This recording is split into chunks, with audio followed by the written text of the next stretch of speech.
Welcome to a very special bonus episode of What the Tech from Boast AI. Today we're unpacking some of the findings from a pair of recent court rulings in the United States that emphasize just how much time and money can be wasted when businesses don't exercise savvy and scrutiny when applying for R&D tax credits.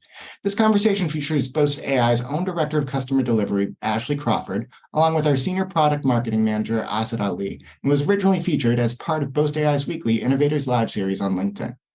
Hope you enjoy the show and stay tuned for next week's regularly scheduled episode of What the Tech, featuring innovators from across North America's tech ecosystem. Perfect. Hi, everyone. Thank you for joining for another Innovators Live session with us. Today, we have Ashley with us. Ashley, tell us what you do at Boast.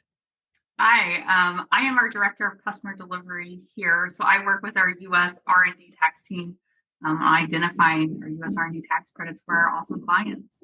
Amazing. Thank you so much for joining today. So we have an exciting topic to discuss.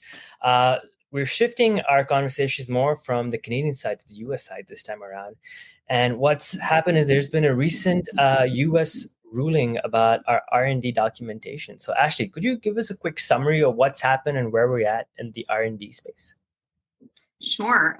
This year in 2023, we've seen two larger court cases come out of appeals that are relevant for taxpayers. And to keep in mind, especially as we're getting closer and closer to that extended fall filing date of September 15th and October 15th. The first guy is going to be Little Sandy Coal. This is a shipbuilder that's out of Indiana, and they took the credit for 11 vessels that were first in class. Keep in mind, this is coming out of appeals. So this was, the original credit was back in 2014 and 2015. But in this specific situation, the taxpayer made numerous claims about, the testing procedures and pilot models and subcomponents and time allocations that are going into these 11 ships.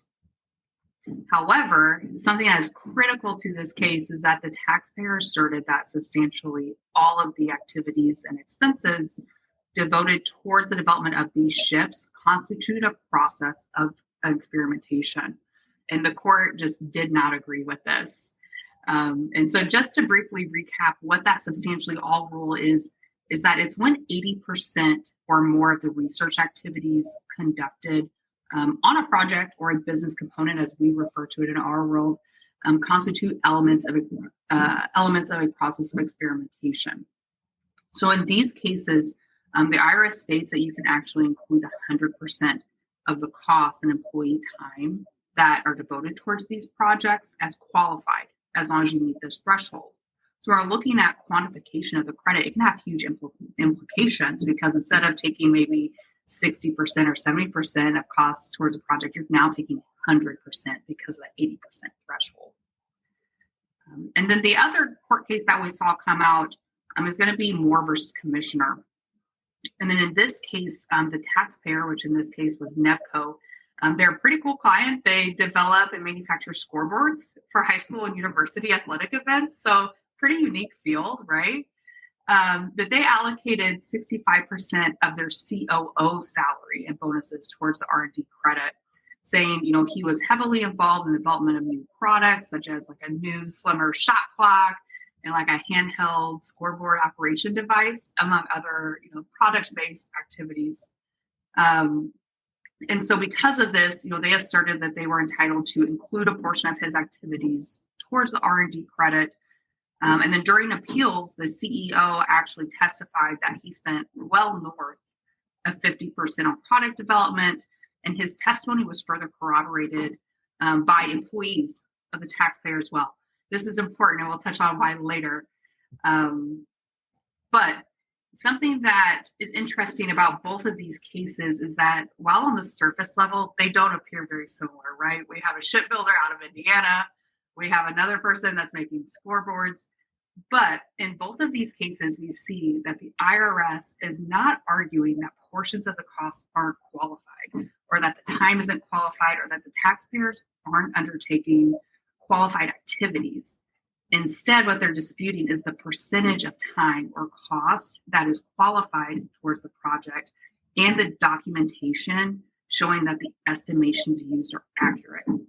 So this is super important because while there's a long history of court cases that are affirming the use of estimates and employee testimony, like in the case of Nevco, affirming those estimates and calculating R&D credit, this does not negate or take away the taxpayer's responsibility in documenting how these estimations were derived and that they're accurate. So meaning that both of these cases serve as a reminder that taxpayers that claim the R&D credit, you need to not only meet the requirements of Section 41, but you also need to meet the documentation and record keeping requirements of the IRS as well. Wow. Yeah, I think it's an amazing ruling of how it's happened and how it will actually start changing so much of what's being done in the R&D space. Well, this makes me want to ask now, so what can businesses do to ensure they actually meet their documentation requirements for anything that's qualifying their activities, and how can they maximize their chances of receiving their R&D tax credits? That is a great question. And I think one of the most common questions we get as a service provider in this space is clients often ask us, what is the best record keeping software or tool that we can use?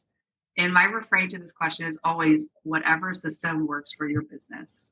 At the end of the day, regardless of which software or system that you use, a software is only as good as you or your employees adopt it and its functionalities. I think we work with such a diverse range of clientele and businesses, and they are all different in terms of their industry, their activities that they conduct, their number of employees, their workplace culture even. Are you remote? Are you in person? Are you having a lot of, in-person meetings, or somebody in there taking notes?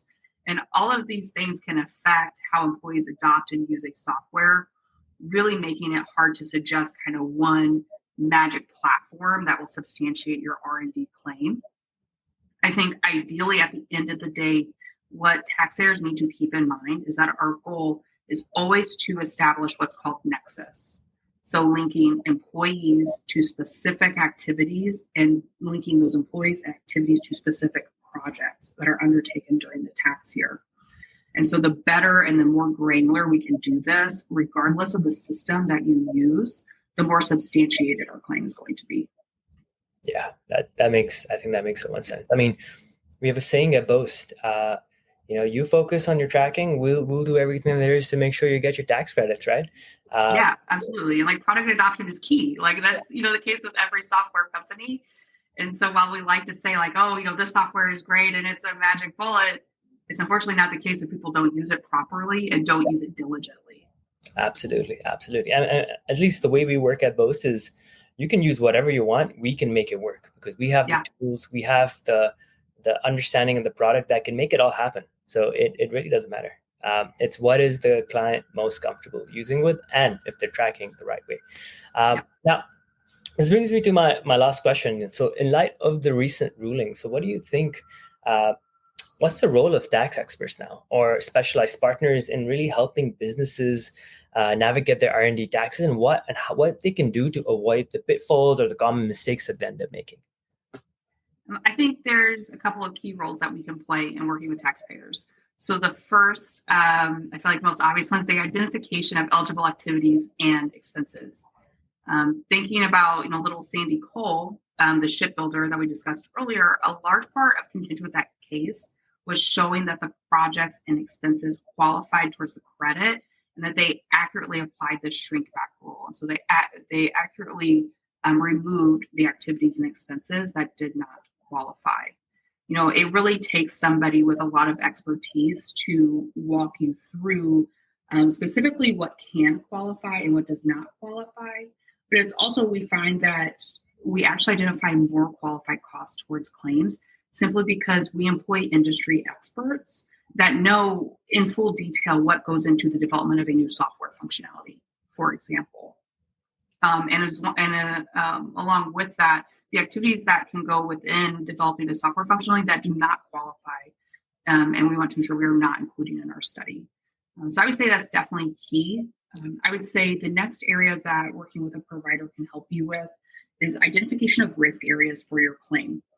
So for example, with Moore versus Commissioner, with the COO being, a highly allocated individual, again, the IRS didn't say, we don't think he's qualified. He said, yeah, we think he's qualified, but can you prove it? And the taxpayer had to say, well, no, not really.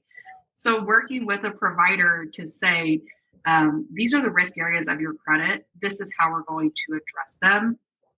And in this specific case, the documentation needed to show direct involvement in R&D, or how do we show direct supervision of technical individuals, which in Moore versus Commissioner they couldn't show. And I think the third area that a provider can really assist taxpayers with is working with your company to identify a strategy to document these activities and how long that documentation needs to be maintained. This is key because, like we said, every company is different. The activities you are undertaking is different. The life stage of your company is different. And what we commonly see here, especially working with startup companies, is that we are very fortunate in that we get to go on this ride with them as they grow and they change. But along with that, it means their needs as a company is going to grow and change. And what they need out of a documentation software is going to grow and change, which is fine. It's natural. It happens in the evolution of a business. But working with a provider can better help you identify how to address those needs and those gaps, but also ensure that we're retaining that historical and legacy information, because although we're switching systems, we still do need to maintain those historical records that are tied to past R&D credit claims as well. I love it. I mean, honestly, whenever I speak to clients, they keep telling me, Boast AI makes life so much easier by making it fast, simple, and efficient. So I think it's a win. And there's so much that providers can offer, especially like us. But again, Ashley, thank you so much. This was so much knowledge that we needed, and we'll stay in touch to see what happens next in the new U.S. space for R&D tax credits. But thank you so much. We'll be sharing a blog in the comments as well, so feel free to check that out with more information. But Ashley, again, thank you so much for joining us today. Thanks for having me. Happy New Year.